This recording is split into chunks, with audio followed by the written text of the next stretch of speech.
بسم الله الرحمن الرحيم.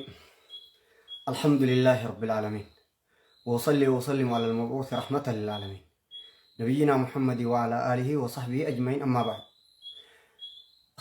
قافي سدين قب ولي قال لي هاسا غيا الرجمال جاء نمتك الرجمال يو أكيدت قافتو يوني في الرجي أرمم قوت نما odoo irrecha dhaquun hin eegalamin Oromoo tahee dhumee jira. Oromummaan jara si jechisiisa. Dogongorte. Yooniif Oromummaan irrecha maleen taatuu kajettu taate Oromoon jirtus irruudha, qattalliidha. Bootaa san nama dhaqe malee Oromummaan hin jirtu yoo jette, namachi dhaqeef malee Oromummaan hin jirtu yoo kajettu taate, edaa Oromummaan tun dhalootaa miti, bootaa fi lafaa fi bakka namni taa'een guutamte, aslummaan Oromummaatu irruudha jechuu keetimas lama balleessi. Odoo irrechan dhaqin dhumee jira. Isaan sana rabsuu keeti irrina irra dhumanii odoo Oromummaan guuttatin kajiruun asliin Oromoo juu kunu lafaa fi bootaa bakka dhaqanii jira saniin guutamaa yoo san dhaqqabatuu baate asliin Oromootu irruudha jechuu keeti. Asliin Oromoo irruudha gaafa jettu kana dogongorte. Kadhume sun Oromummaan isaanii irruudha yoo jette, ka odoo irrechan dhaqin dhume sun irruudha yoo jette zulmii dalayti. Namni haqa raayimaa muru jannatan seenu jee Nabi Muhammad sallallahu alaihi wasallam. Raayimaa arrabsite jaamta bakka lama balleessite raansii deebi'a. Warri dhume ka irrechan dhaqqabatin odoo Oromummaan guuttatin dhume jette ati yaada keeti. Warra jiruunis Oromummaan dhalootaa miti, bootaa dhaqanii fi bakka ta'an san lafa maqaa lafaatii fi maqaa namachi taa'eetii irrechi kun hanganumaa bara. Aslitti uumamatti guuti edaahii wahiin guutamee jechuu keeti. Yoonii fi aslii Oromoodhaa irru jette arrabsite adabadhu. Warra dhume ka odoo irrechan dhaqin dhume saniinis irru yoo jette arrabsite adabadhu. Lama balleessitee gartee tole. Kasadaffaa furmaanni kee kasadaffaa kana ta'a. Inni sadaffaa lama balleessitee dhageessemi furmaanni kee kasadaffaa kana ta'a. Oromoon dhaloota guutuudha. Wanni isii guutu Oromummaa isiidha. Kana wanni irrisu hin jiru yoo jette, irrecha dhaquun Oromummaan guutu yoo jette qofa baata. Irrecha raabuun Oromummaan irrisu lallal dhageesse. Irrecha dhaquun Oromummaan guutu, irrecha raabuun Oromummaan irrisu yoo jette qofa baata. Furmaata inni kun. Kana furmaata ta'uu ittiif hin danda'u yoo jette lamaan duraarraa deebisaa kenne. Lamaan reefu balleessite san. Warra odoo irrechan dhaqin dhumee jiraan jee namni umri qaba. Oromoon wayi dheengaddaa uumamtee bar saba bal'aadha.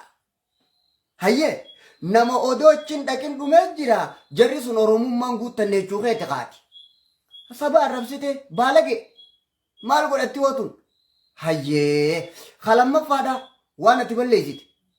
Kajiru kun Oromummaan isaa dhalootaa miti, bootaa namni taa'ee fi lafa namni dhaqeen guutamee jechuu keeti. Bakka namni taa'e bushooytuun maqaanuu bushaayee bari irraa guutuudha. Bakka namni taa'ee fi bootaa namni dhaqeetu Oromummaa namaa guute yoo jette qattalliidha jechuuf deemta. Dhalootaa miti darajaan Oromoodha. Oromummaan Oromoodha, dhalootaa miti bakka namni taa'uu fi bakka namni dhaqee yoo jette asliin isaanii qattalliidha jechuu keeti. Irrina qabanii uumaan si irruudha. Bakka san dhayitu malee Oromummaan guuttattuu jechuu keeti. Dogongortee jirta. Manaati dogongorte. Haa warra odoo irrechan dhaqin dhumee jira. Irrecha dhaquun odoon eegalamin odoo kun nama biratti hin beekamin Oromoon engaddan uumamne sitti himaatiin jira warra dhume arrabsite Oromummaan isaa irru jechuu barbaadde waan irrachan dhaqqabatiniif warra jiru asli Oromoodha arrabsite jirta uumama guutuu miti isaanii bootaa dhaqanii isaan guuta gaafa jette bushooytuu dhaquutu Oromummaa guuta gaafa jette edaa Oromummaan tun dhalootatti guutuu miti guyyaa ka'ee isaa akkana taatee jechuu keeti dogongorte lachuu sirrii miti adabadhu waan si baasu siimu Oromummaa irracha dhaquun Oromummaan guutu Oromummaan irrisu yoo jette qofa baata gaafii sadii tasadaffaa furmaata lama badii warraas dura dhumee waan jettu namni aare akka aara baatuufin adda sii baasee bara aaraan si baasa akka gaariitti waan biroo dadhabu namaan si kofalchiisa shukran taayi nyaalle laal waan hin siin jiru asirratti akka warra san dura dhaqee arrabsuu ka'e uumamatti jarri kun guutuu miti Oromoon guutuu miti jechuu ka'e lama balleessiteen himma eebar irracha dhaqan malee hin guutamu akka ati jette akka hoggu akkas jette kana lamaami lama kasadaffaadha furmaata maal jiru Oromummaan dhaloota Oromoon taas dura duutee fi tajirtus hundisiitu Oromummaa isii wajji dhalatte warri irracha duraatii fi warri irracha boodaatii fi ka irracha dhaqee fi harraafes Oromummaan dhaloota yoo jette qofa baata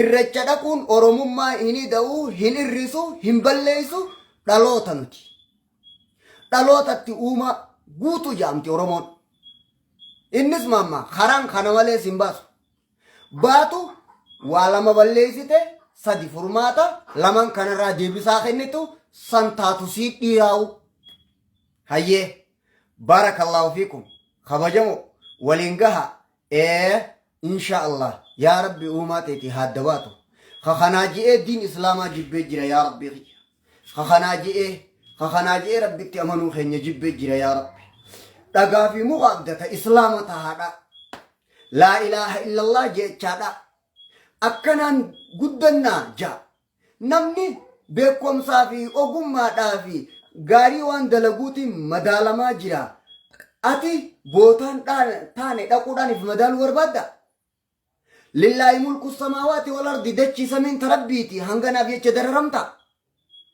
kanaan nu guuta laa dogongortee jirta gaafii reefuusan naaf deebifta isiniin eega barakallahu fiikum isiniin kabaja qophiidhaanis insha Allah السلام عليكم ورحمة الله وبركاته